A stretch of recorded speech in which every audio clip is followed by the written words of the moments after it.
Okay, so kita akan masuk chapter 13 which is solid and liquid. Dekat sini awak akan tengok akan ada 3 subtopik yang awak akan belajar lah. 13.1, 13.2 and 13.3. Untuk 13.3 tu dia macam kadang dia kata masuk silibus, kadang dia kata tak masuk silibus. So saya ajar je lah. Saya ajar je, masuk je lah semua. Well, I will be using my slide note. Slide note ni saya buat sendiri. Tak ada kuliah lain, semua tak dapat. Apa yang ada dalam lecture note saya ni, saya tiru sebiji-sebiji daripada nota yang awak ada tu. Memang sebiji lah ayat dia. Kalau ada pun cuma penambahan. Yang lain semuanya sebiji je. Saya buat balik supaya senang saya nak explain part by part. Alright. Okay, so for now kita akan tengok yang pertama, kita akan tengok ini adalah learning outcome yang awak kena tahulah. Kita akan tengok satu persatu. For the first thing, kita nak tengok awak akan belajar type of matter. Matter ni apa? Matter ni semua bahan-bahan yang wujud dekat atas muka bumi ni. So sebelum ni awak dah belajar solid, liquid and gases. So untuk tahap sekarang ni awak akan ada satu lagi which is plasma. Untuk your level lah, dan kita masih lagi ada beberapa lagi bahan which is kalau tengok dekat sini ada colloid, suspend tiny particle in liquid, macam awak punya air Milo. Milo ke air susu ke, walaupun sebenarnya dia dah nampak macam sebati, tetapi kalau kita tengok betul-betul dia punya atom untuk water dengan atom untuk Milo tu dia tak adalah combine, dia just mix together. So itu yang kita panggil sebagai colloid. And then kita ada liquid crystal. Liquid crystal ni dia antara solid dengan liquid. Nak kata solid pun tak, nak kata liquid pun tak. Okay.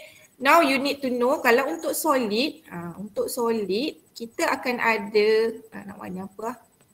Warna purple lah, cantik sikit. Okay. Untuk solid, you will have definite shape and definite volume. Alright. Sekejap tiba dia tak nak function pula.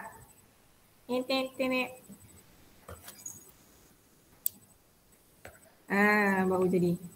So, untuk solid dia akan ada definite volume dia dengan shape dia akan sama. Volume and shape akan tetap. Dia takkan berubah. Volume dia itulah, definite dia itulah kalau kita tak mengenakan apa-apa daya dekat dia lah. Untuk liquid kita akan ada shape, volume yang sama. Shape dia, volume dia definite, tapi shape dia tak definite. Dia ada volume yang tetap, tapi shape tak tetap. Shape dia tak tetap, shape dia akan ikut ke bentuk bekas yang dia duduk tu lah. Liquid tu macam kalau dalam cawan dia akan bentuk silinder macam tu kan. Kalau dia dalam bentuk petak tu, jadi bentuk dia petak, dia tak ada bentuk yang tetap. Untuk gas pula dua-duanya tak tetap. Kita boleh compress dia, kita boleh kembangkan dia. Kalau kita panaskan dia jadi kembang kan. So walaupun atom dia sama, tapi volume dia tak tetap dan juga dia punya shape pun tak tetap. Dia akan ikut bekas. Lama tak ngajar, lupa dah saya. Alright, so this one yang you need to know. Kita akan belajar 4 benda, solid, liquid, gas and plasma. Plasma ni macam mana? Dia adalah ionized atom at very high temperature. Contohnya awak punya lampu pendar flow tu. So lampu tu bila awak panaskan, dia daripada atom, dia akan release elektron tau. Bila dia release elektron akan jadi negatif, atom awak akan jadi positif. Dia dalam keadaan gases. Okay. Bila dia atom tu dia dah ionized, dia akan jadi plasma. Kita akan panggil dia plasma lah. Okay, kenapa dia keluar bunyi lagi? Saya tak suka bunyi-bunyi WhatsApp ni. Dah tutup notification pun masih lagi bunyi. Sound. Okay. Alright, okay, next kita akan tengok berkenaan dengan kita punya learning outcome. Ini yang akan awak fokuskan. Yang pertama awak kena tahu, explain the elastic properties of matter. Elastic tu apa? Kenyal. Okay, kenyal. Apa yang awak tahu pasal kenyal, selalunya kita akan kaitkan dengan getah. Tetapi sebenarnya kekenyalan ni dia juga ada pada every solid material. Even this pencil pun dia ada elasticity dia tersendiri. Cumanya elasticity dia tidak sekenyal getah tu lah, macam tu kan. Dia tak sekenyal getah. So kat sini awak kena tahu apa itu definition of elasticity. Satu, awak kena tahu definition of elasticity. Yang kedua, kita akan belajar pasal graph. Graph ni awak kena tahu macam mana nak lukis dan nak explain setiap part of the graph. Dalam buku dah ada graph tu. Sekiranya daripada graph tu awak kena tahu macam mana nak lukis, macam mana nak explain setiap part yang dia label tu. Tu yang kena hafal lah. This one akan masuk exam. Selalunya akan keluar exam lah. Okay, down kita akan belajar pasal stress dan strain. So stress dan strain ni dan apa kaitan antara kedua-duanya. Stress dan strain ni dia terbahagi kepada 3. Yang pertama kita akan belajar pasal tensile stress, tensile strain. Yang kedua kita akan belajar pasal shear stress and shear strain. Yang ketiga kita akan belajar pasal bulk stress and bulk strain. But I think dalam buku tu tak menjelaskan secara terperinci pasal shear dengan bulk. Saya akan tambahlah kat sini shear dengan bulk. And then kita akan belajar pasal yang modulus. Yang modulus dia berkait dengan tensile strain. And then kita ada shear modulus. Yang ni saya rasa S kot. Tak silap saya simbol dia S. And then last kali kita akan ada bulk modulus. Kita akan belajar ketiga-tiga ni lah. So dia akan terkait antara yang modulus dia akan terkait dengan tensile stress dengan tensile strain. Kalau shear modulus dia akan berkait dengan shear stress dan dengan shear strain. So ketiga-tiga stress strain ni awak kena bezakan sebab ketiga-tiga ni berlaku pada situasi yang berbeza. Alright. So the first thing yang awak kena tahu apabila kita apply force, external force lah, kita apply force pada sesuatu objek, objek tu akan berubah bentuk dan saiz. Okay. So contohnya kat sini dia bagi a long wire lah. Long wire dia kata the length change is depend on the force applied. Maksudnya lagi banyak force yang awak apply, lagi panjang dia boleh, lagi panjang dia lah, perubahan dia akan jadi lagi panjang. So if you macam ni lah, ni kan long wire, so you tarik dia ke atas, you tarik dia ke bawah, you tarik macam tu kan, dia boleh memanjang. Okay, dia boleh memanjang. So in case ada some rod you push dia, you tolak dia macam ni, you tolak dia ke dalam gitu, dia boleh compress. Kedua-dua perbezaan ni kan dia punya panjang asal kan. This one is panjang asal. So bila kita tarik dia, kita akan ada panjang yang baru.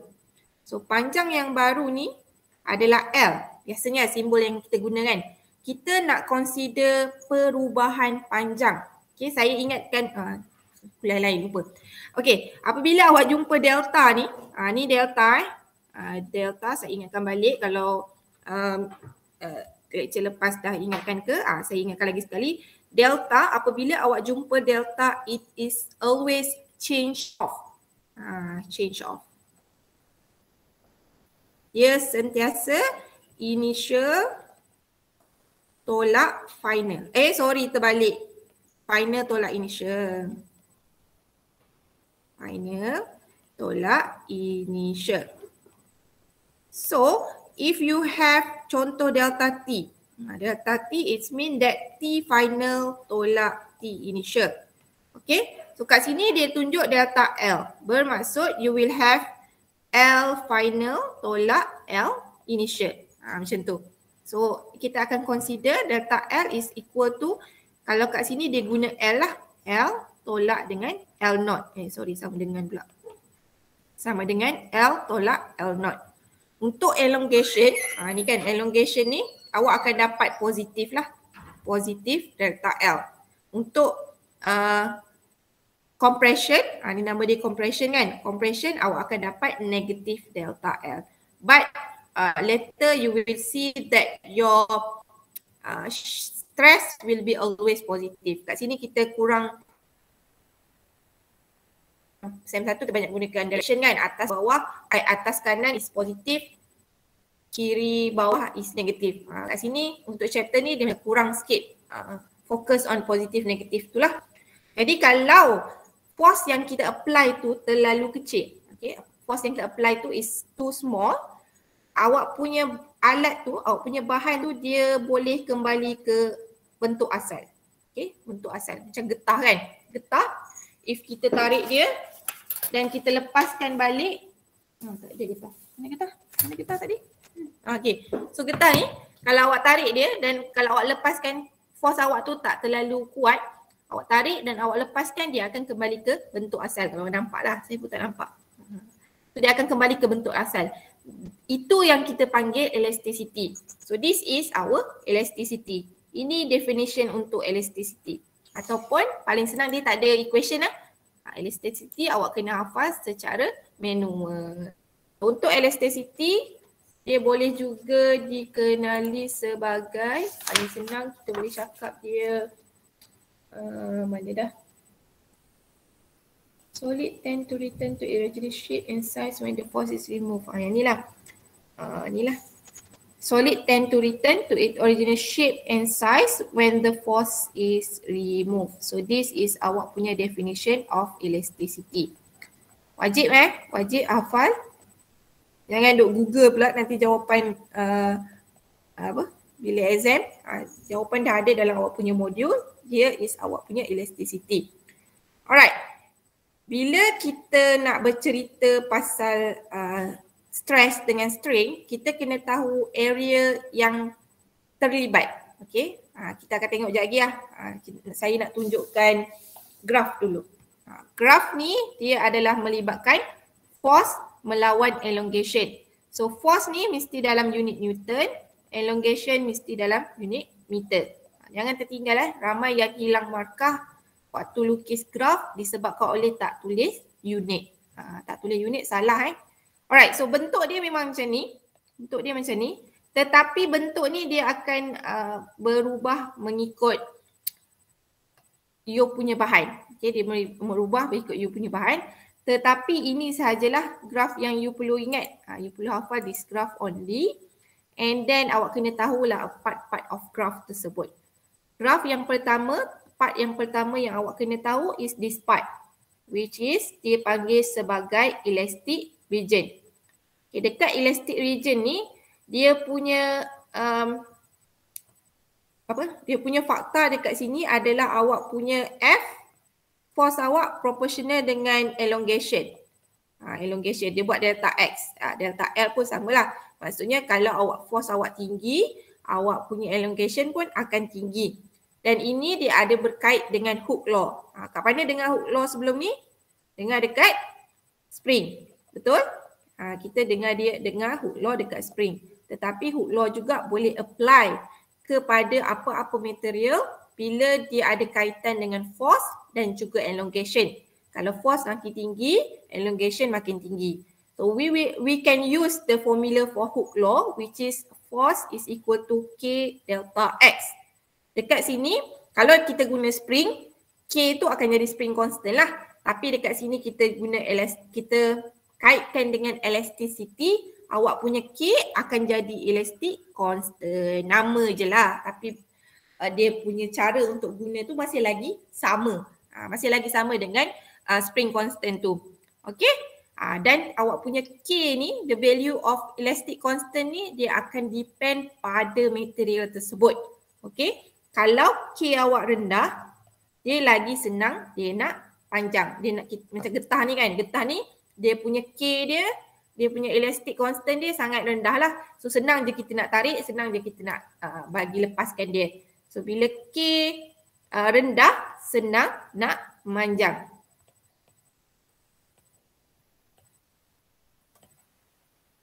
Senang nak memanjang. Tetapi apabila kita remove kita punya force, kita lepaskan dia punya getah ni, you akan perasan yang dia akan kembali ke bentuk asal.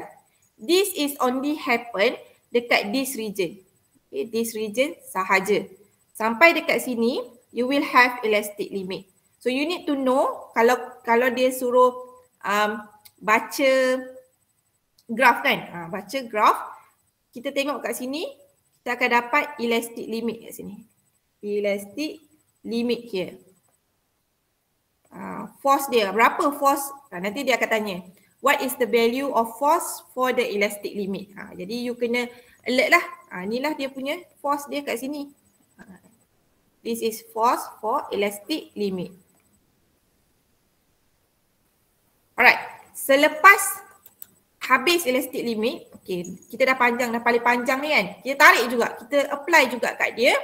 Dia akan sampai dekat elastic limit tu. Elastic limit tu dikira sebagai maximum limit yang objek tu boleh kembali ke bentuk asal. So bila kita tarik contoh kat sini kan. Contoh kat sini sebanyak, contoh dia berapa meter ni? 15 cm lah.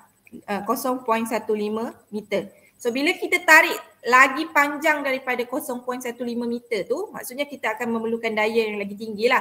So bila kita tarik lebih daripada tu, awak punya objek takkan kembali ke bentuk asal. Sampai elastik sampai 0.15 meter je dia akan kembali ke bentuk asal. Kalau selebih daripada tu, dia tak akan kembali ke bentuk asal. Selepas daripada tu, dia dah 0.15 ni. Ni kan. Kita tarik lagi dia. Kita tarik lagi. Bila kita tarik lagi kat sini, objek awak kalau kita lepaskan dia, dia masih lagi kendur. Tapi kembali ke bentuk yang asal. Dia akan ada mungkin getah ni dia akan jadi panjang sikit ke kan. Kalau kita ukur mula-mula dia bentuk asal dia macam 5 cm. Tapi bila kita lepas daripada elastic limit tu, bila kita lepaskan dia, dia akan jadi 5.5 cm ke. Dia dah tak kembali ke bentuk asal. Ini kita panggil sebagai deformation. Kecacatan. Kita akan panggil dia sebagai kecacatan. Selepas elastic limit. So kecacatan itu akan jadi kekal. Kita dah tak boleh kembali ke bentuk asal. Takut. Takut.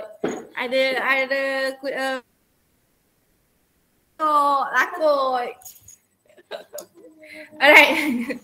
Okay, untuk plastik region ni dia masih lagi boleh kendur tapi dia tak akan kembali ke bentuk asal. Alright.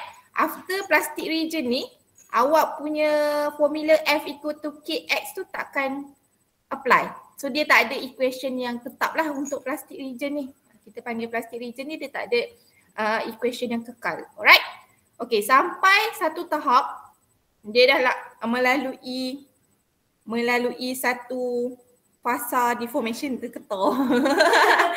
macam kena observe. So sampai satu tahap dia akan capai breaking point. So breaking point ni di mana getah ni akan putus. Dia akan awak tarik sampai memang saya tak mampu kuat sangat ni. So dia macam awak tarik betul-betul dia akan terputus. So maksudnya dia dah sampai dekat breaking point. Breaking point ni you pun kena tahu dia punya length. Length dia berapa?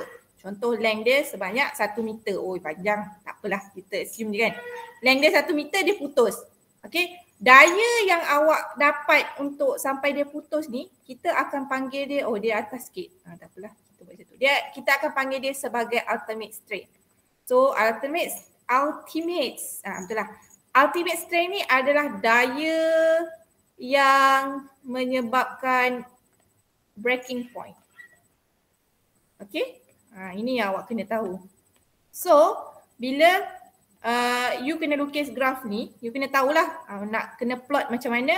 Setiap part tu you kena tahu which part is elastic region, which part is plastic region. And setiap point ni you kena tahulah this one is elastic limit, this one is breaking point, and you need to know that the force for breaking point is ultimate strain.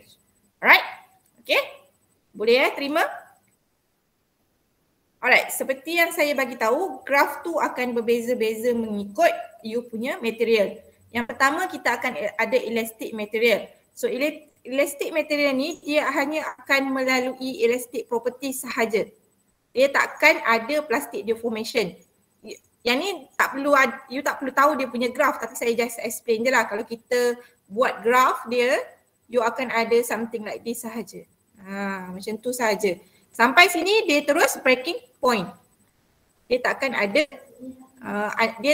undergoes the elastic properties lah. Pembaris yang keras tu kan, pembaris kayu tu. You boleh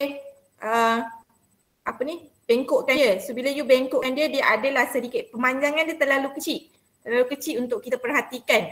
Kecil je macam 0.001 meter je macam tu dia. Tapi dia tak ada deformation. Dia tak ada plastic deformation. So dia terus pecah je. Bila dia dah sampai dia punya ultimate range tu, dia terus pecah.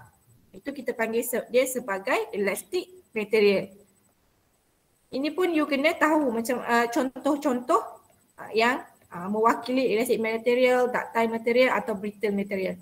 So ductile material ni adalah material yang melambangkan graf tadi. Dia akan follow. Mula dia akan pergi pada elastic region, lepas tu dia akan pergi plastic region. Itu kita panggil ductile material. Contoh dia adalah gelang getah tadi lah.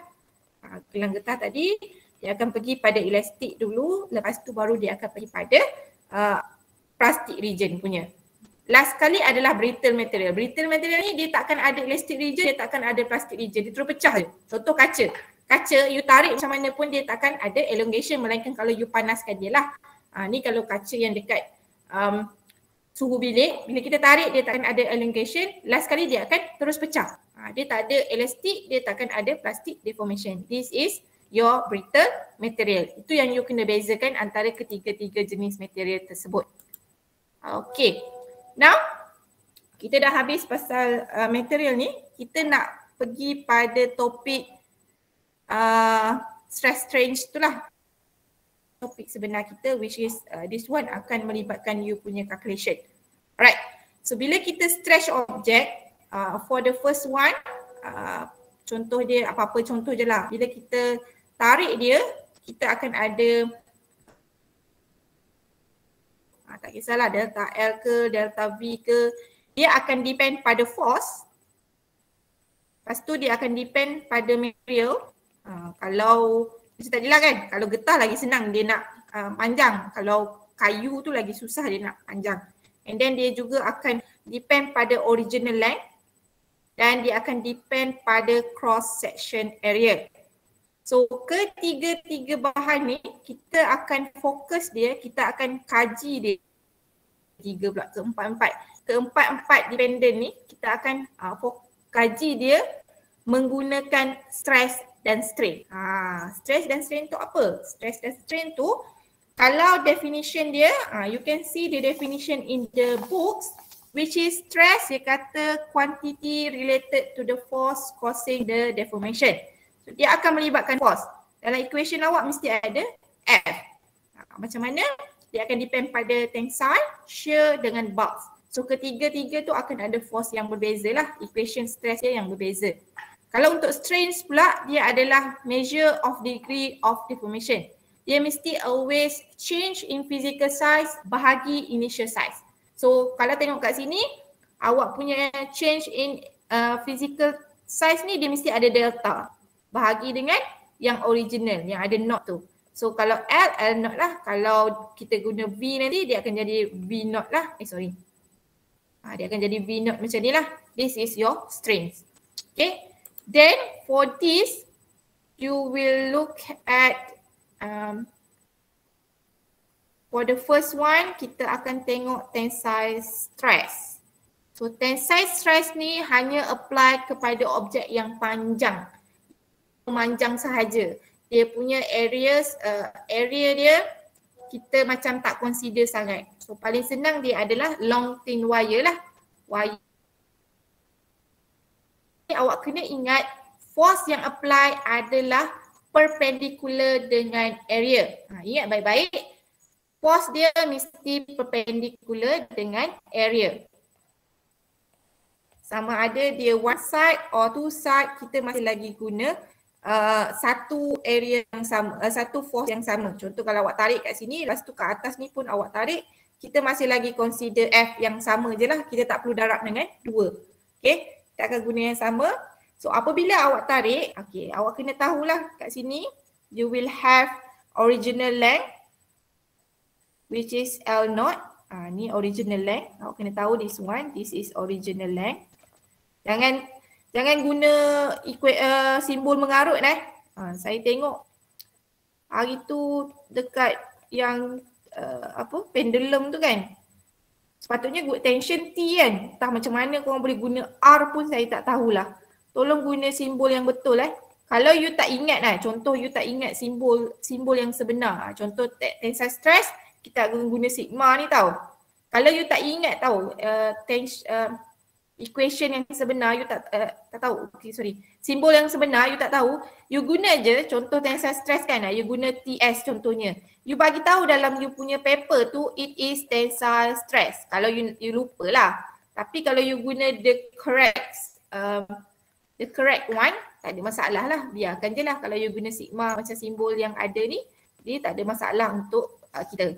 Kita pun faham, okay, you menggunakan sigma tu adalah untuk tensile stress. Alright, and then you kena tahu elongation. This is final length. Final length biasanya kita akan guna L.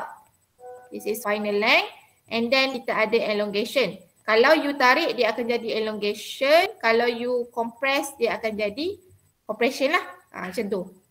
Dia adalah delta L, sama je. Kalau you tarik dia akan jadi elongation, kalau you compress dia akan jadi compression. Dia masih lagi delta L. Okay, what happened here? This is surface area. Surface area yang dekat atas ni surface area. Dekat tepi bukan bahagian ni bukan. Dia dekat yang potongan, kita panggil cross section area. Salah pula surface area pula. Kita panggil cross section area. This one is cross section area. This is cross section area. So you need to know all the symbol, kat mana wujud dia. Kalau kat bawah ni dia macam ni lah. This is your punya cross section area. You kena tahu kat mana nak cari benda-benda Allah ni. Alright. So untuk elongation macam ni, kita akan ada tensile stress. Tensile stress is always F bahagi A. You punya sigma is equal to F over A. Okay, it is always F over A untuk tensile stress. Okay, F tu apa? Itu adalah force yang kita apply dan A tu adalah cross section area. So if the question asks for what is the definition of tensile stress, you can take the sentence ataupun you boleh guna sahaja equation ni. Tetapi sekiranya apa-apa jawapan sekalipun, kalau you menggunakan equation, you need to describe what is the symbol meaning. Macam test hari tu, what is the relationship between linear velocity and angular velocity? Ramai yang jawab V equal to R omega. Tetapi dia tak bagi tahu V tu apa, R tu apa, omega tu apa. Jadi salah dekat situ.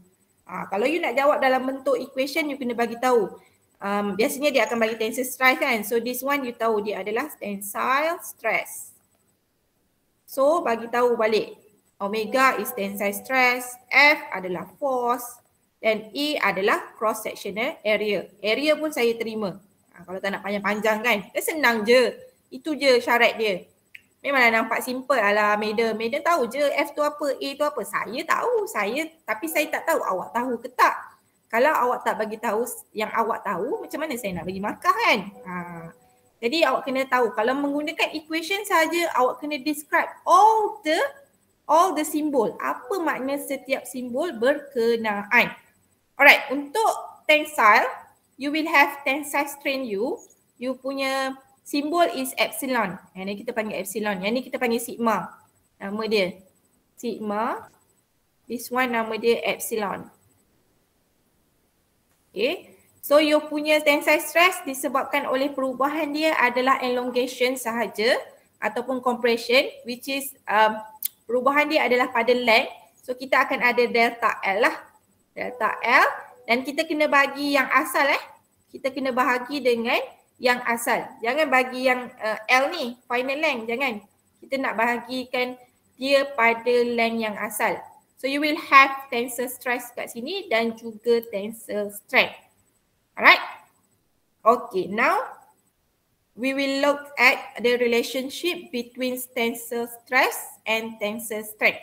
So bila awak bahagikan stress bahagi strain, awak akan dapat modulus. Modulus is always stress bahagi strain. So bila dia melibatkan tensile stress bahagi dengan tensile strain, awak akan dapat yang modulus. Yang modulus ni hanya kita gunakan apabila ada perubahan panjang sahaja.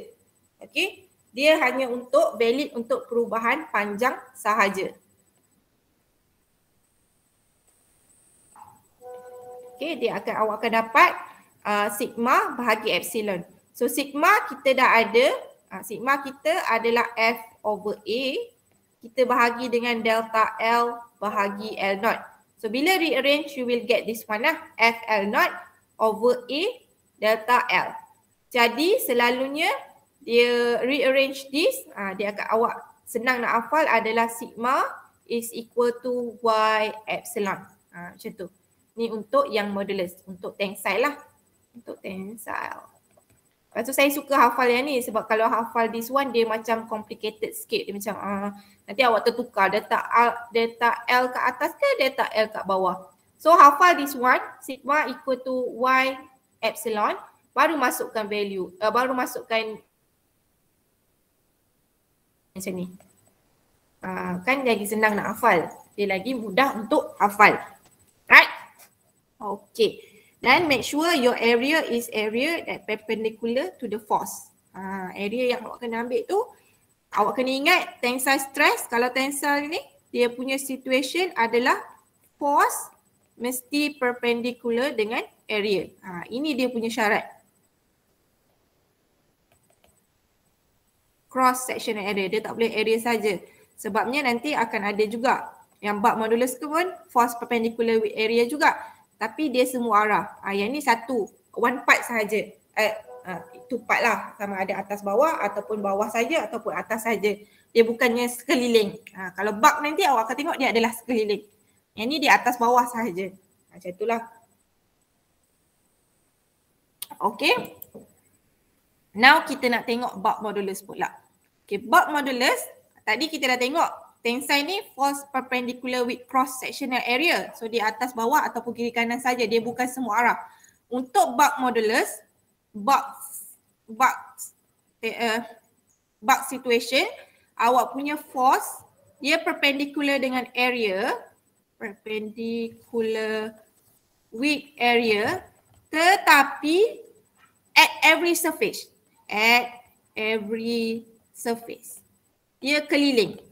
Okay, kalau tengok macam this box, dia kiri kanan atas bawah depan belakang semua dia ada force yang push dia. So this happen, situasi ni happen biasanya apabila awak rendam objek dalam air. So bila awak rendam objek dalam air, dia akan ada pressure. With that pressure disebabkan oleh force yang apply di sekeliling dia. So force ni biasanya dia adalah constant force.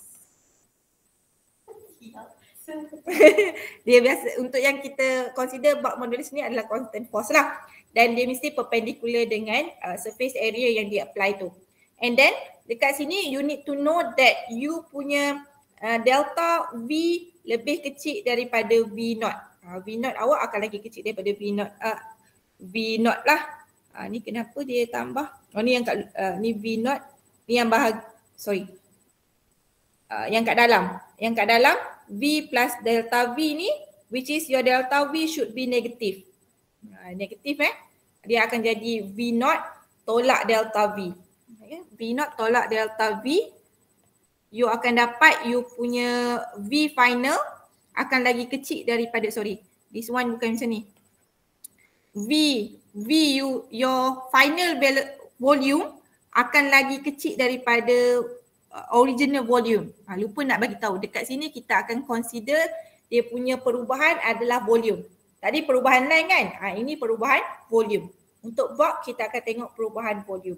Okay, untuk stress bulk, bulk stress ke stress bulk ke, kita masih lagi menggunakan F over A. Okay. F tu kita consider satu je lah F. Kita tak consider semua area. Kita akan ambil satu part saja. Contoh kat sini kita akan ambil yang kat depan ni. This is your area and this is your force. Itu je kita consider. Tapi kalau you ada objek yang bulat, kita akan consider all the, dia akan bagi tahulah force tu biasanya dia akan bagi tahu force yang dah total. Dan surface area awak adalah 4.3 pi r square. Macam itulah. Awak kena tahulah surface area for ball, surface area for cube. You need to know that. Okay. Dan kalau kita tengok balik F over A ni sebenarnya dia adalah equation for pressure. So, benda yang sama je, dia adalah equation for pressure. Ataupun for detail dia adalah dia sama dengan perubahan pressure. Nanti kita akan tengoklah what is the perubahan pressure. And untuk strange kena ingat dia adalah change bahagi dengan original. So yang change kat sini adalah delta V sebab volume kita yang berubah. So you need to know that this is V naught bahagi dengan V yang asal. So you will have V minus V naught bahagi dengan V naught. So basically your delta V should be negative. Dia akan jadi negative. That's why dekat sini you will have your bulk modulus. Kat sini you akan dapat bulk modulus is V. Dia macam ni je. Sigma is equal to B darab dengan epsilon. So F over A sama dengan bulk modulus delta V bahagi V. And then dia ada satu lagi equation where the change in pressure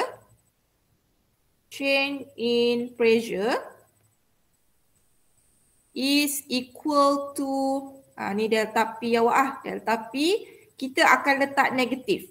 Negatif P delta V over V. Kenapa kita nak letak negatif? Sebabkan kalau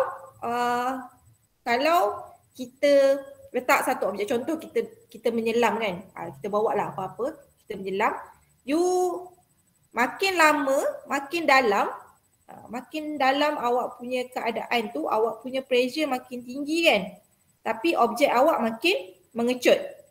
Ni dia nak suruh, kalau despite kan akan jadi negatif kan, nanti despite akan jadi negatif. Negatif akan jadi positif. So it want to show you that the pressure is positive. The pressure is increasing.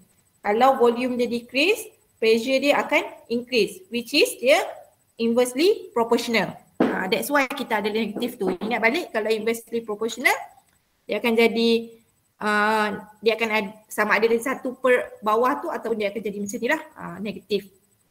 Right? Okay, last but not least kita akan ada shear modulus. Shear modulus ni dia hanya terjadi kepada fixed object. Okay, fixed object. Yang ni awak kena tahu shear, tadi force perpendicular dengan area kan. Yang ni force parallel with area. Okay, so contoh yang dia bagi adalah buku. Buku ni dekat bawah ni dia tak bergerak. Bahagian bawah dia tak bergerak. So kita katakan dia dipegang oleh friction. Okay, dipegang oleh friction and you tolak bahagian atas sahaja. Your book, buku saya tak cukup tebal, pinjam buku. So buku ni kat bawah ni kita dah ada friction kan, kita tolak dia. So you can see the change in the page macam ni. Change ni kan. So this is shear modulus. Awak punya force ni, awak tolak dia ke kanan ke kiri ni, dia adalah perpendicular dengan area. So area yang kita akan consider adalah this area. This area yang kita akan consider. That mean you punya stress masih lagi sama, F over A. Cumanya awak punya shear strain tu dia akan depend pada, you kena consider kalau buku ni kan, kena consider berapa banyak dia lari ni. Berapa banyak yang dia lari kat sini, which is kita letak dia sebagai delta X ni. Kita kena bahagi dengan ketinggian dia. So stress dia beza sikit. Dia kena tengok delta X, which is delta X ni adalah berapa banyak yang dia lari dekat bahagian yang kita tolak tu. Kita kena bahagi dengan H. Ketinggian objek tersebut, ketinggian buku tu. Kalau kat sini kita akan dapat shear modulus lah. Where your shear modulus is G. So kita akan dapat sigma equal to GE. Sigma kita masih lagi sama. F over A, cumanya area yang kita consider kat sini adalah area yang parallel dengan force. Sama dengan G, awak punya E is delta X over H. So rearrange awak akan dapat this one. Saya suka guna this equation lah untuk memudahkan kita tak keliru. Macam kita tak keliru kan delta tu kena kat atas ke delta kena kat bawah. Macam tu. Okay. Alright. So if you can see, dalam buku ni ada tak? Tak ada. Dalam buku ni tak ada. So this table, you will find this table on your ebook. So basically your SCL will be using this table lah. Dia akan guna. You can see that dekat sini awak akan ada, setiap bahan akan ada yang modulus, shear modulus dengan bulk modulus. Macam aluminium tu kan, bahan-bahan aluminium dia boleh je apply pemanjangan, dia boleh je apply shearing ataupun dia boleh je apply bulk modulus. But you can see that you punya yang modulus dengan bulk modulus tu agak tinggi. Bila awak punya modulus tu tinggi, bermaksud contoh yang modulus kan, dia tinggi, dia lagi susah nak panjang, lagi susah nak ada delta L, lagi susah to have elongation or compression. Macam itulah, elongation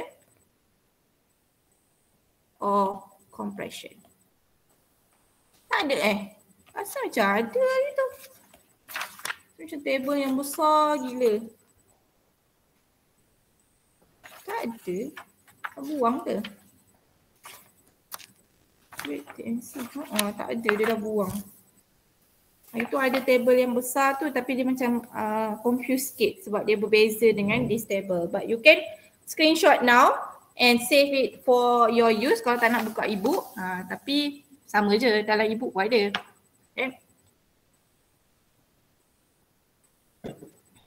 Okay, now untuk objek yang ada solid, solid dia akan ada ketiga-tiga lah. Yang pertama dia akan ada yang modulus, dia akan ada bulk dan dia akan ada shear.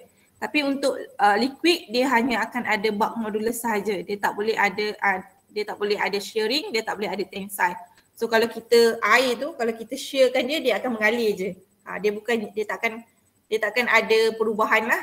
Dia cuma boleh ada bulk modulus sahaja. Air tu contoh kalau you bawa air, tapi biasanya contoh air dalam belon kan, air dalam belon kita bawa dia ke dasar laut, dia akan makin kompres. Kita boleh kompreskan air tapi kita tak boleh ada elongation ataupun shear. Itu untuk awak punya material lah. Kita dah habis part 1 which is on kita punya elastic properties of solid. Sama tak ni? Sama je kan?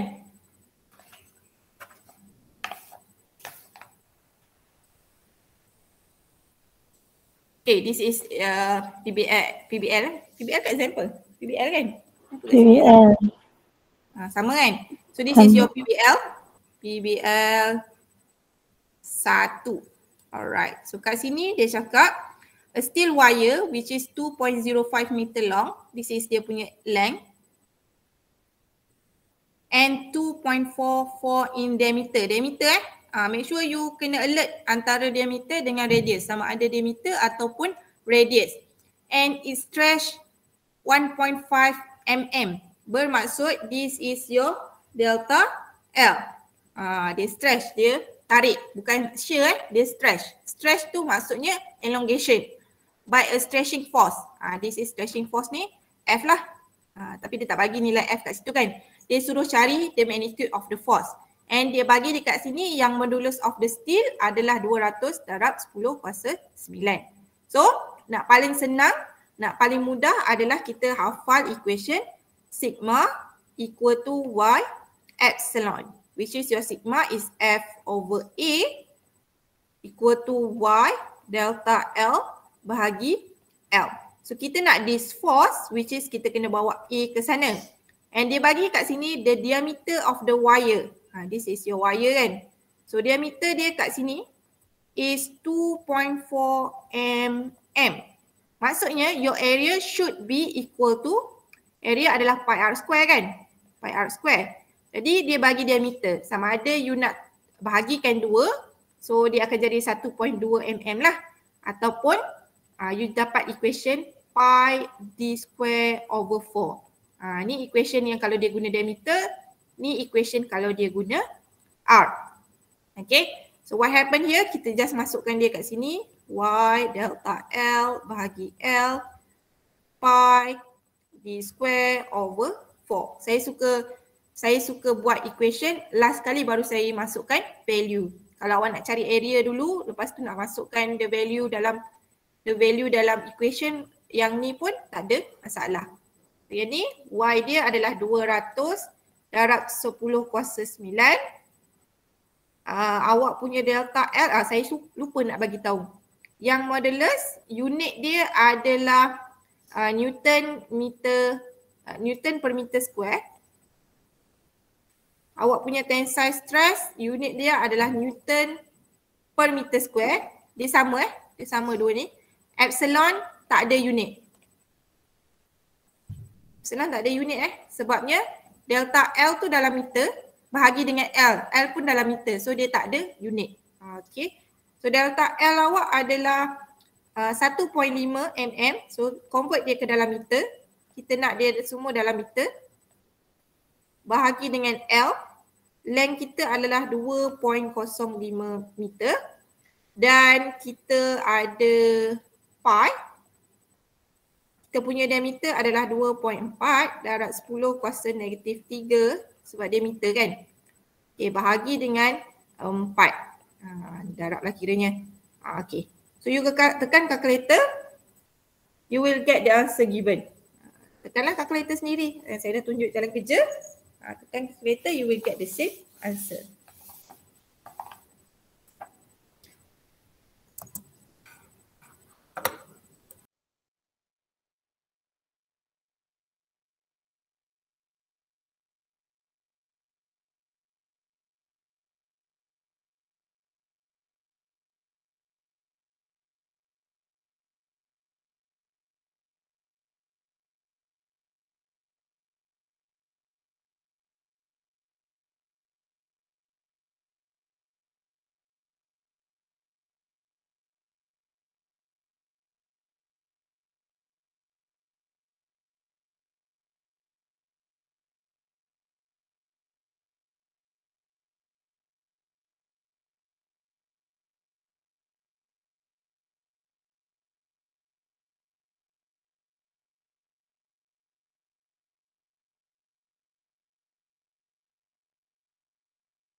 Oh tak ada, this one is extra. Ada dalam PBL kan? Okay, this one is extra. Dia kata determine the minimum radius of a metal wire. Dia nak radius. If it is to be used to support 5 kilonewton. So this is our force. Without exceeding elastic limit, which is elastic limit ni, this is kita panggil dia sebagai stress. Kalau you tengok dia punya unit, you tak tahu kan elastic limit ni apa kan? Kita tengok dia punya unit. Unit dia adalah kg meter minus 1 s minus 2. Okay, kalau kat sini, you tak tahu dia tu benda apa, so you can just assume je lah. Kalau elastic, stress dan strain. Kalau epsilon, dia tak ada unit kan? No unit. Tetapi untuk sigma, dia ada F over A. So unit dia adalah Newton per meter square. Which is Newton per meter square ni, Newton adalah MA kan? M darab dengan A. So it is kg meter negatif, dia MA. So A adalah ms minus 2. Kg yang ada adalah kg ms minus 2 unit dia. ms minus 2 bahagi dengan m square. So dekat sini you can see the unit untuk Newton meter square juga sama dengan kg. This one boleh potong. S minus 2, m minus 1. Kan sama ni. So this one is actually elastic limit ni sebenarnya adalah stress. Stress betul. Stress kan. Sebut stress je kan. So what happened untuk this question adalah you have a wire. So wire ni kita punya solid yang kita nak consider, but kita gantung dia dengan satu objek. Objek ni weight dia bersamaan dengan 5 kilonewton. That's mean weight is downward. Maksudnya kita tarik wire ni menggunakan beban ni. Kita tarik wire ni menggunakan beban ni. So this is kita punya force. Alright. So kita tak nak kita punya elastic limit, kita nak R tetapi tak nak exceed elastic limit this one. So basically kita akan guna stress je lah. Equation of stress sahaja. Which is stress kita dah dapat this one. 3.75 darab 10 kuasa 8. Kita punya force adalah 5 darab 10 kuasa 3. So kita punya area should be pi r square. So sekarang ni kita nak R. Kita nak R. So try cari R and bagi tahu saya dapat berapa R awak.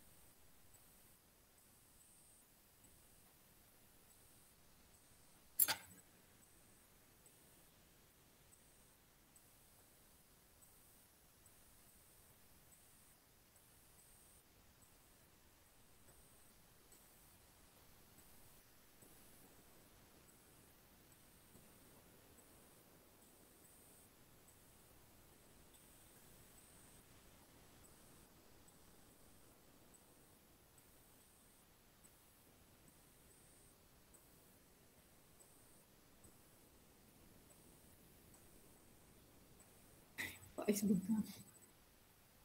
Masih lagi tak ada lagi.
Dapat berapa?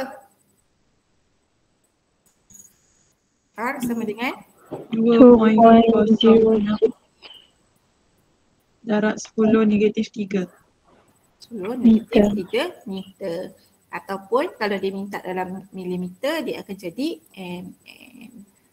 Okey, habis topik 1. Jom kita ambil attendance dulu. Masih lagi saya tak boleh lagi access you all punya Putra Blast. Masih tak tukar lagi. Tak apalah, kita guna this one. Ni. This one is should be our kuliah. Our kuliah and should be week 1. Hari ini adalah 20 hari bulan 1, 22. Saya nak tengok student. Okay. So yang pertama biasalah Akilah Diana. Akilah Diana? Saya. Okay. Anis Rabia? Saya. Nur Ain Nadira? Ada, Miriam. Ada. Lui Ka Hui? Saya. Alright. Syaza Nazifa? Ya. Ya, ke 16 ni. Bila Atika tanya. Duduk sama ke? Sorry. Miss Atika. Sorry. Siti Nur Najlah Nasuha? Saya. Okay. Nurin Kamalin? Ada, madam. Ada. Dalila Sobrina? Saya. Alright. Nur Alisha? Saya. Alright. Sarah Kristina?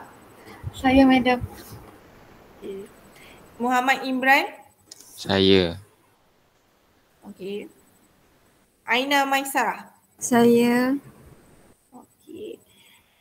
Aina Farhana. Saya. Okay. Muhammad Nur Haikal. Saya. Okay. Syafira Khairina. Saya. Okay. Farzana. Saya. Saya. Okay. Oh, nampak. Farha Amira. Ada madam. Ada. Amira Syahira. Saya. Okay, next. Isabel Frank. Saya. Alright. Azwan. Saya, madam. Okay. Hafizul Iman. Saya, madam. Okay. Nur Nabila. Saya, madam. Okay. Nazira. Saya, madam. Alright. Nur Irina Balkis. Saya. Alright. Hasif Fahmi.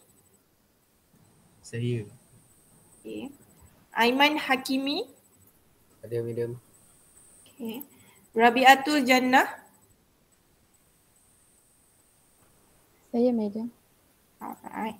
Danish Ukay. Ada, madam. Alright. Iqmal. Saya, madam. Nurin Adani. Saya, madam. Alright. Izian Inshana.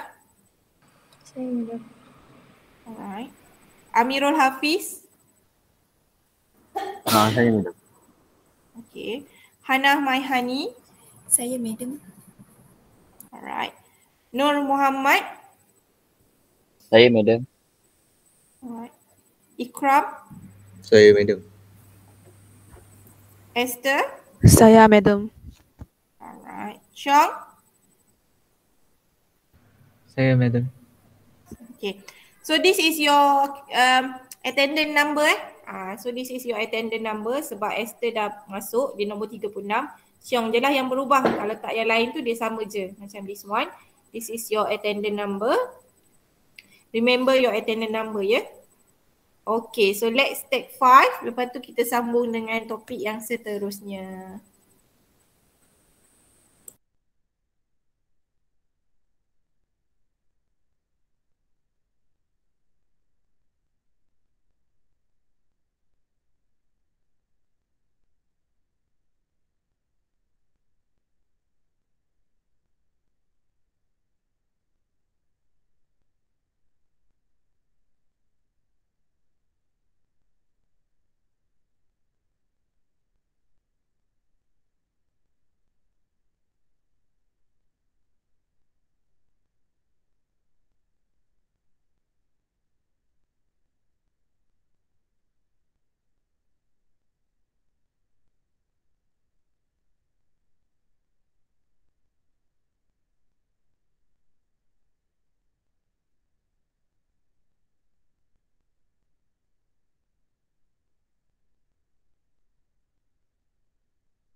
Okay.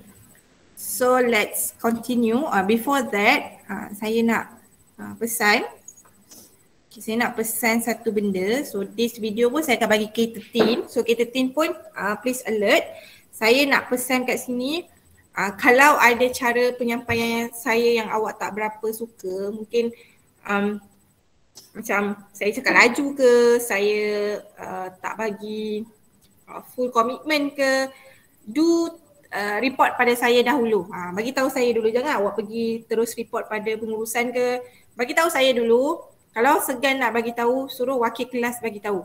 So kalau segan lagi nak bagi tahu, you tulis kat atas kertas, you selit dalam saya punya modul dekat kelas. Nanti saya boleh tahu, okey saya baca, okey budak ni ada dia penambah kebaikan untuk saya lah, apa yang awak nak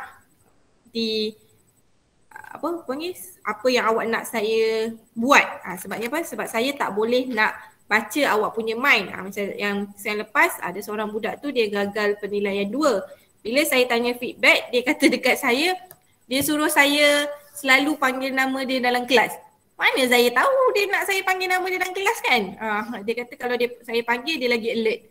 Mana saya tahu? Takkanlah saya nak panggil seorang-seorang 40 orang tu kan? Ada student yang tak suka dipanggil. Ada student yang nak pula dipanggil. Saya pun terkejut dia suruh saya panggil dia. Tapi dah terlambat lah kan? Sebab dah nak masuk penilaian, dah habis kelas dah waktu tu. Tapi tak apalah. So in case you have a requirement pula, ada request, tolong bagi tahu saya secara terus terang. Jangan you report dulu. Nanti kan nak kena isi penilaian pengajaran, tiba-tiba you bagi markah rendah. Sebab apa? Sebab tak puas hati. Jangan macam tu. Bagi tahu saya dulu, insya-Allah saya akan cuba ubah diri saya untuk pengajaran yang lebih baik. Okey. Kadang-kadang saya ni cakap laju tak sedar, saya cakap laju, tolong madam slow sikit. Macam tu. Alright, kita akan masuk part 2 which is hydrostatic. Hydrostatic ni melibatkan pressure. So awak kena tahu semua, dia ada banyak, dia macam chapter 6 tau. Chapter 6 dia akan bagi tahu basic saja. Okey, ada Ferris wheel, ada roller coaster, tapi application dia macam-macam situation. So sama dekat sini, dia akan bagi benda yang basic saja, tapi application dia banyak. So dekat setiap situasi tu you kena tahu nak apply which one. Dia ada Pascal principle, dia ada Archimedes principle, dia ada pressure nanti, atau atmospheric pressure. So kena tahu bila masa nak apply benda tu semua. Right? Okay. You kena tahu macam mana nak tahu hydrostatic pressure, Pascal principle, Archimedes principle. Kita akan tengok the first one, the definition of principle yang yang basic lah. Okay.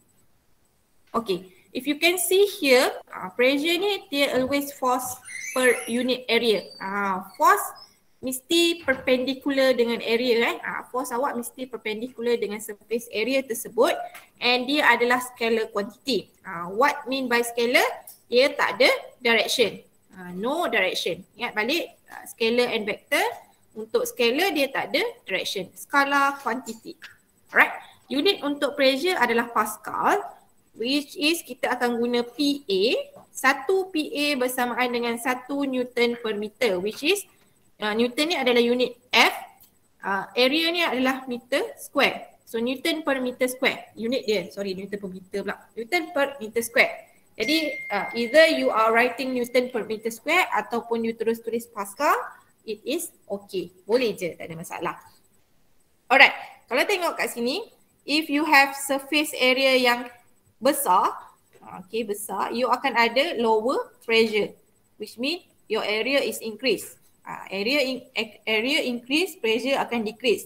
Kalau area kecil, pressure awak akan tinggi. That means your pressure is inversely proportional with the area. Satu lagi, berkenaan dengan volume. Okay. Volume yang besar akan ada pressure yang kecil. Volume yang kecil akan ada pressure yang besar. Nanti kita akan tengok equation berkaitan dengan pressure dengan volume pula lah. Sekarang ni pressure dengan area sahaja dulu. Alright, okay. Next, kita akan fokus pada pressure in liquid.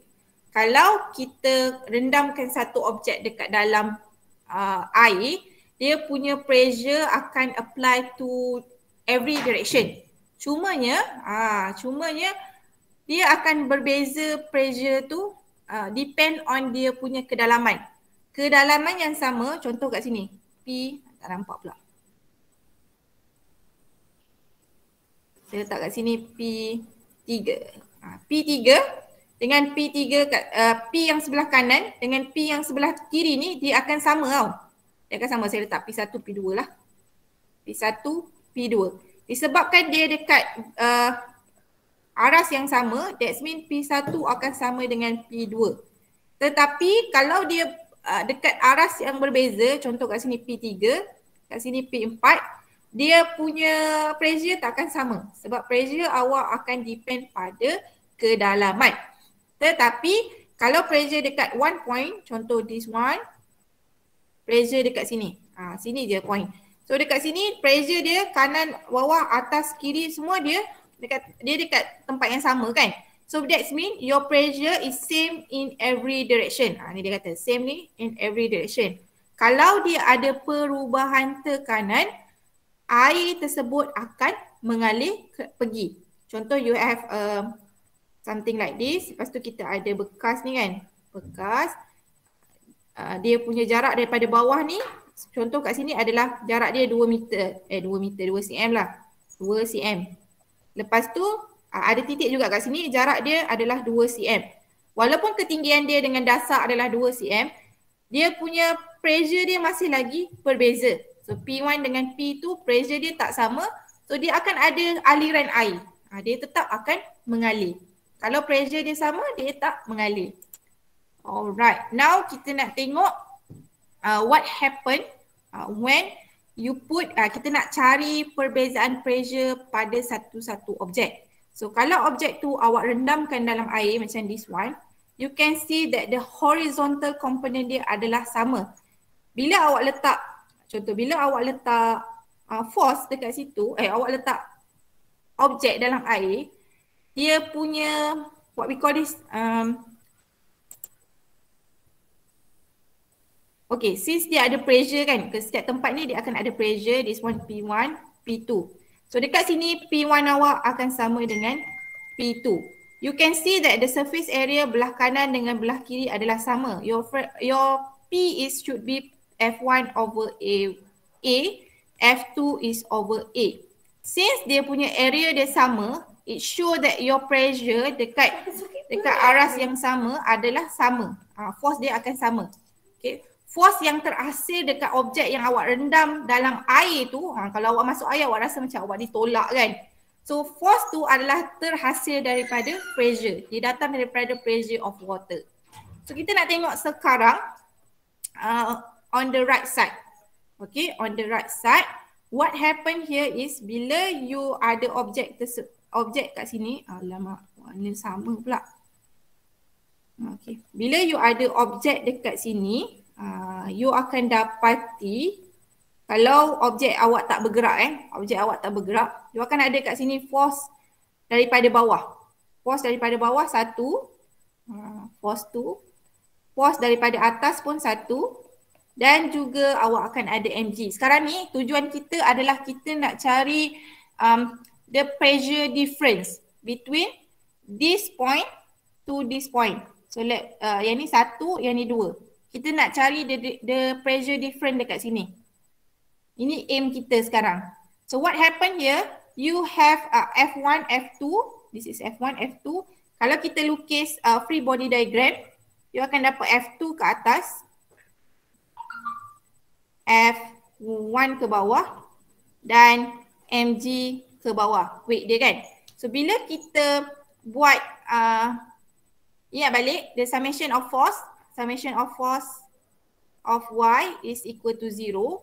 It show that awak punya force kat sini adalah F2 minus F1 minus mg equal to 0.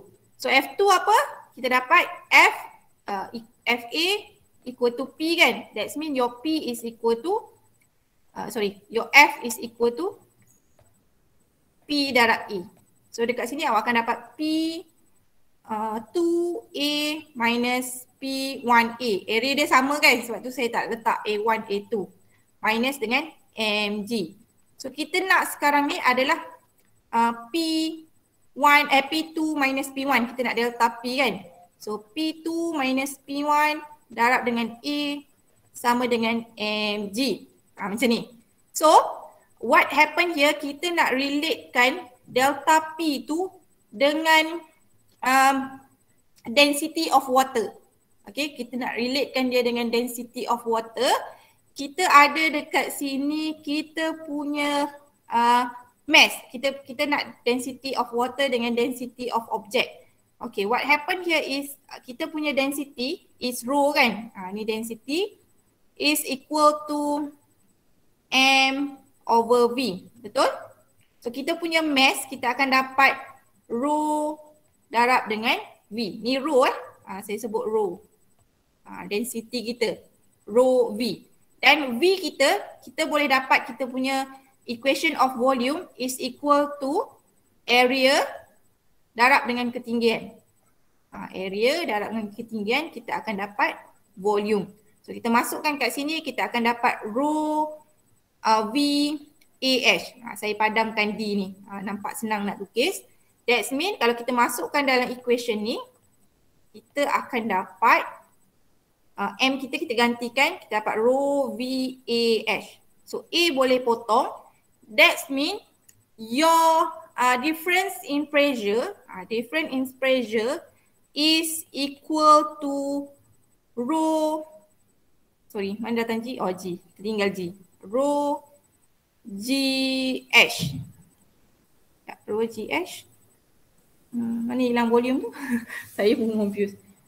Volume dah tak ada lah kan? Volume kita ganti, ya Allah ya Tuhanku. Volume kita dah ganti. So jadi macam ni. So you will have AHG. So you will have rho GH. Inilah datang formula ni. Dalam buku awak tertinggal H saya rasa. Dalam buku awak tertinggal H. So pressure dekat point 2 kita boleh dapat by pressure 1 tambah dengan rho GH. So rho ni adalah density. Ini cara untuk awak cari P2. Macam mana equation rho GH tu terwujud. Ni dia punya description lah. But for your nak ingat sahaja, kita just ingat je lah. Pressure is equal to rho GH. Alright. Kalau pressure tu, contoh you have water dan sini ada udara and you want to find this point lah pressure. So you nak pressure kat sini, you tahu dah your punya pressure is same as kalau you ada objek dekat sini. So this is your P2, dekat atas ni mesti P1. Tapi disebabkan oleh dia berada di permukaan kan. Ni kita assume air dekat sini as kita punya objek. Dalam air kan kita assume. So P1 dekat sini awak kena masih lagi walaupun dia berada di atas permukaan, awak masih lagi kena consider a pressure there. Which is the pressure there adalah atmospheric pressure. Atmospheric pressure kita akan consider dia sebagai PO. Dia punya simbol adalah PO. Atmospheric pressure.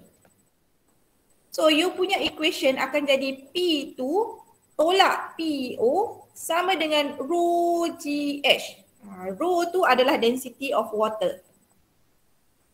Density of water. Sebab objek kita sekarang ni kita consider ni as a water lah.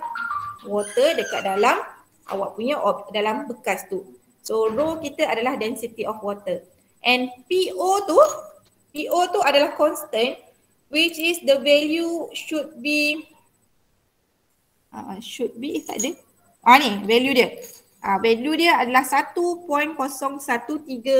darab 10 kuasa 5 PA. Dalam buku awak 1.01. So tak ada masalah. Boleh je guna mana-mana. Saya suka guna 1.01. Senang nak hafal. So that means you punya value kat sini PO sama dengan 1.01 darab 10 kuasa 5 tambah dengan rho GH. Okay. Satu lagi you kena tahu density for water. Rho for water is equal to 1000 kg.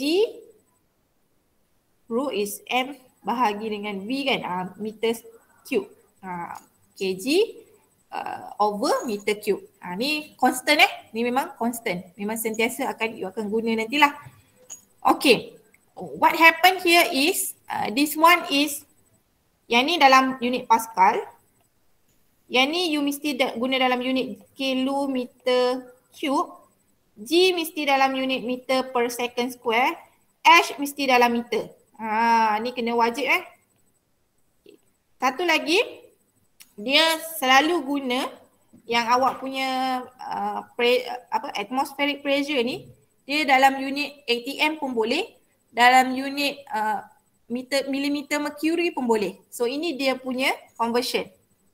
Ini dia punya conversion. 1 ATM bersamaan dengan 1.01 darab 10 kuasa 5 Pascal ataupun 760 millimeter mercury. Yang ni kita akan belajarlah dia punya application kejap lagi. Macam mana boleh dapat 760 mm mercury ni. Okay? Alright. Now kita nak tengok application of pressure. Sekejap saya tengok je manometer, absolute pressure, barometer, Pascal principle, Archimedes principle. Okay, Archimedes ni esok lah. Minggu depan lah. Pascal ni kita tengok sempat ke tak. Kita tengok manometer dulu. Alright, manometer, bukan, salah. Salah. Bukan. Pascal principle dulu ke? Confused dah. Kenapa kat sini manometer dulu? Dalam buku apa dulu? Pascal. Pascal principle. Pascal dulu Okay, so kita tengok kenapa saya buat manometer dulu? Lupa. Tak apa, kita tengok Pascal dulu. Pascal ni. Okay, Pascal ditemui oleh Blaise Pascal. Blaise Pascal ni adalah saintis Perancis. Biasanya jarang soalan yang berkaitan dengan history ni kan. So untuk pengetahuan lah. Dia bagi tahu ini adalah awak punya definition definition for Pascal principle. Okay, principle. Pascal principle. Dia kata a change in pressure apply to an enclosed fluid. Maksudnya container awak tu, bekas awak tu dia tertutup. Okay. The pressure tu dia transmit unfinished to every point of the fluid and to the wall of the container. So contoh dia, you have a shrink down. This is your shrink. Let's macam mana? This is your shrink. Lepas tu kita ada macam ni lah. Ni shrink awak. Lepas tu dia ada piston tu kan. Alah, cantik pula. Lepas tu dia ada piston kan. Dia ada piston. Tak cantik tak apa. Okay, lepas tu awak tutup bawah ni. Awak tutup dia, dalam ni ada air tau. Dalam ni ada air. So awak push dia kat sini. Force awak push. And this is awak punya surface area. So the force here should be P equal to F over A. Let's say you given it as 1 Pascal. 1 Pascal terlalu kecil. Contohlah, you dapat 10 Pascal kat sini. Ni tertutup air awak tertutup. That means the pressure here is also 10 Pascal. The pressure here is also 10 Pascal. The pressure here is also 10 Pascal. Maksudnya dia transfer ke dalam keseluruhan kawasan tertutup tu transmit unfinished. Unfinished ke undiminished? Kenapa dia dekat modul dia tulis undiminished. Undiminished lah. Apa unfinished ni? Mesti autocorrect ni. Undiminished. Dia tak berubah. Dia macam kita katakan dia sekata. Dia bahagi secara sekata untuk seluruh kawasan tertutup tersebut. Itu adalah awak punya Pascal principle. Sama ada dia dekat wall, water tu pressure pada wall ataupun dalam water tu sendiri. Dia dah tak depend pada awak punya deep dah. Dia depend pada awak punya pressure yang kita bagi. Ni external lah maksudnya. Bukannya force daripada dalam water tu tak. Dia bukan asal daripada weight of the water tak. Dia adalah external. Force external maksudnya kita apply pressure external kepada keadaan awak tu. Jadi dia punya pressure dekat sekeliling kawasan tu akan sama. Okay. So dekat sini yang gambar rajah dia tu, gambar rajah yang dia tunjuk ni, bila you tolak piston ni, ni kan piston kan, piston ni dia akan bagi pressure dekat sini kan, pressure, contoh kat sini, it give you pressure sama dengan 100 PA kan. That mean air yang keluar ni di setiap tempat ni dia akan dapat pressure yang sama dengan 100 PA.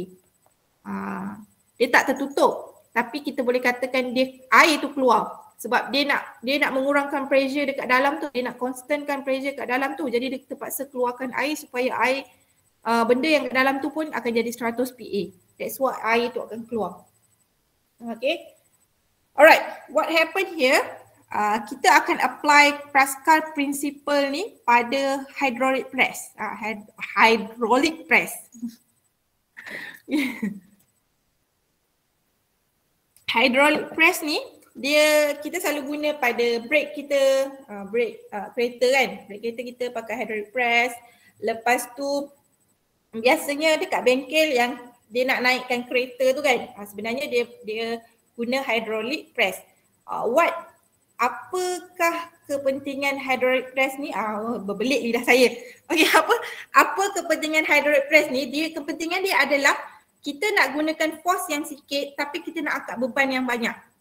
It happen here, apa yang dia buat adalah dia ada satu sistem yang menghubungkan dua platform. Ni platform yang pertama, ni platform yang kedua. Yang menghubungkan platform ni adalah cecair yang tak mudah kompres. Biasanya minyak lah, minyak, certain minyak yang tak selalu kompres lah. What happen here, bila awak push dia kat sini, pressure dekat dalam air ni will be same. P in akan sama dengan P out. You will have P in akan sama dengan P out. So from here, your P is equal to F in bahagi dengan A in sama dengan F out bahagi dengan P out. Ataupun dia guna, yang ni dia guna satu. It show that if you apply force dekat area yang kecil, force tu dekat area yang kecil, dia akan hasilkan force yang besar dekat area yang besar. Dia akan, ya betul lah. Dia akan hasilkan force yang besar dekat area yang besar. So walaupun you guna, contohlah, area this one adalah 10 meter square and you apply force sebanyak 100 meter square. So 100 bahagi 10, you akan dapat 10 Newton, 10 Pascal. So 10 Pascal ni akan apply juga dekat sini, 10 Pascal. So let's say your area sini should be 100 meter square. So you akan dapat your force, force out ni, force out is equal to 10 darab 100. You akan dapat 1000 Newton. Macam tu. Walaupun force yang you apply dekat area tu, dekat the first area tu kecil, tapi dia akan hasilkan force yang besar dekat the second area. Itu you punya aplikasi macam mana terhasilnya Pascal principle. So nak ingat, kita akan ingat P1 akan sama dengan P2. You will get F1 sama dengan A1 is equal to F2 sama dengan A2. This is your equation. Itulah equation dia. Alright. Okay. Habis tentang Pascal principle, kita akan tengok satu je lagi, lepas tu kita stop. Manometer. Kita akan tengok manometer. Manometer ni pun satu aplikasi di mana kita nak ukur pressure sesuatu bahan. Pressure sesuatu udara lah biasanya. So udara tu kita akan letak kat dalam this part. Ni gases to test. Kita nak tahu the pressure of the gases. Kita pun masukkan bahan kat sini. Dia boleh je guna apa-apa bahan. Selalunya dia guna mercury ke, dia guna bahan yang kurang mampat. Yang kurang mampat. So let's say saya letak dia sebagai bahan je lah. Ini ikutlah kalau soalan tu macam dia nak bagi water ke, dia nak bagi oil ke, suka hati dia je.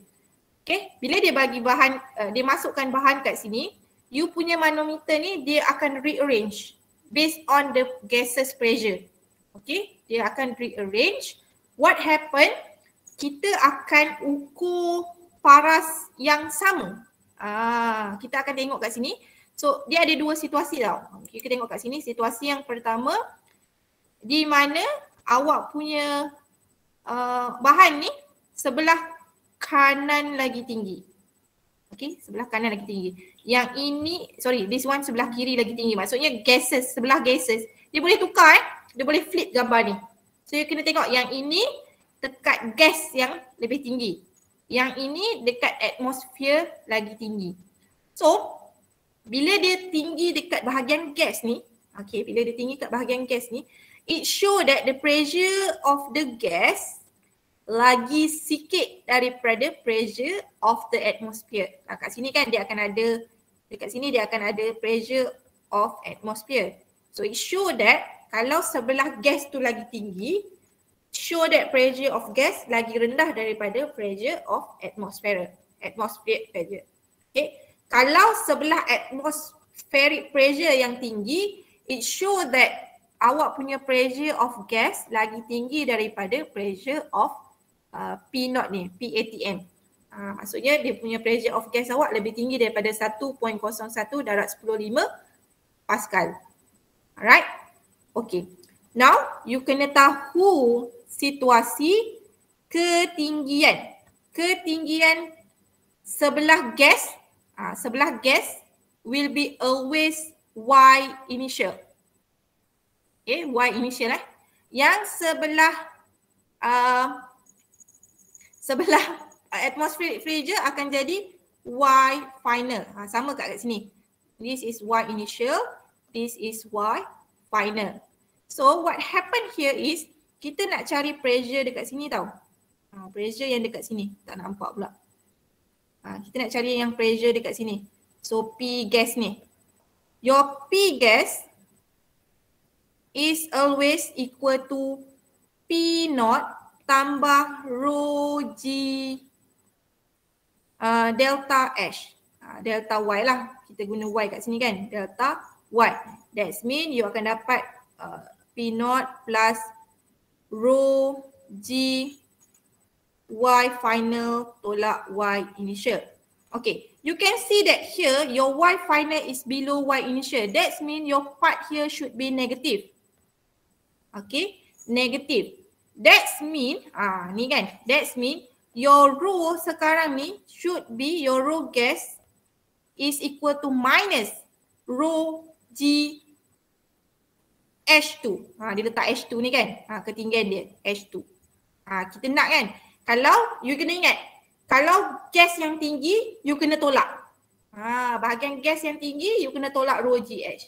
Kalau dekat sini, sebelah kanan ni, rho gas is equal to P0 tambah dengan rho G delta Y, which is PO plus rho G Y final tolak Y initial.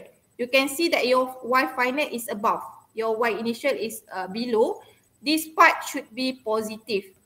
So bila positif, this part akan jadi tambah lah. You akan dapat rho gas is equal to rho pula. P gas, pressure gas is equal to P0 plus rho GH2. Ni H2 ke H3? Dia pakai H3. So H3. Okay. This density is density bahan yang awak guna dekat dalam tube tu. Density bahan yang diguna dalam tube. Jangan density of gas pula. Density ni bahan ni. Ini this is your density bahan yang diguna. Itu yang you kena tahu. So kalau atmospheric pressure yang tinggi, you kena tambah. Kalau part atmospheric pressure yang rendah, you kena tolak. Kena ingat tu. This one kena make sure you alert lah. Which one is tinggi, which one is rendah. Dan dia boleh je guna, dia boleh guna macam ni tau. Dia boleh guna something like this. Atas bahan lain, bawah bahan lain. Atas ni dia letak benda lain, letak oil, water, bawah ni dia letak minyak. Nanti kita tengok dalam SCL. Alright. Next, kita nak tengok this one last. Absolute pressure and gauge pressure. So what happen, you kena bezakan absolute pressure dengan gauge pressure. So absolute pressure, dia adalah pressure yang sebenar. Maksudnya bila pressure yang sebenar, kalau dia ada melibatkan ATM macam tadi kan, dia kena tambah dengan 1 ATM tu, you kena tambahlah absolute dia punya atmospheric pressure. Kalau gauge pressure, dia adalah the pressure tolak dengan atomic pressure. So kita akan ambil rho GH saja. You kena ni contoh, you ada water kan. This is water and this is pressure. So dia punya absolute pressure dia adalah kita kena tambah dengan ATM. Kalau dia nak gauge pressure, saja, your P here should be rho GS sahaja. Macam tu beza. Okay, tengok soalan tu. Tapi kalau soalan tak minta, always bagi absolute pressure. Kalau dia tak bagi tahu, okay, find the pressure of the system. Maksudnya awak kena bagi absolute pressure. Tapi kena tengoklah keadaan. Sama ada apa yang awak consider tu, dia ada contact tak dengan atmosphere. Kalau dia ada contact dengan atmosphere, barulah dia ada atomic pressure. Barulah awak kena tambah dengan this part lah. Kalau dia tak ada contact dengan atmospheric pressure, tak perlulah tambah dengan rho naught tu. Okay? Boleh terima? Boleh. So this one, barometer ni, barometer sikit je. Tapi malas lah. So ini je. Okay? Itu sahaja untuk hydrostatic hari ini. Nanti kita akan sambung barometer dan juga Archimedes principle. So Archimedes principle ni is the most interesting topic to learn, but the most complicated question to answer. Tapi dia senang je kalau faham. Cuma kadang-kadang tu kita macam confuse sikit. Benda ni kena tolak ke? Benda ni kena tambah ke? Tak apa. So saya nak next class. So next class next week lah kan? So for next week, nak ke slide ni? Nak. Ada besok ada kelas. Esok ada kelas? Ya, sejam. K13 yang tak ada kelas. Okay. So K13 tak ada kelas. So K13 kita jumpa next week. You all K16 kita akan jumpa esok. Okay. Sama je, saya akan bagi kedua-dua kelas lah slide ni. Saya akan upload nanti. Okay, saya nak stop recording.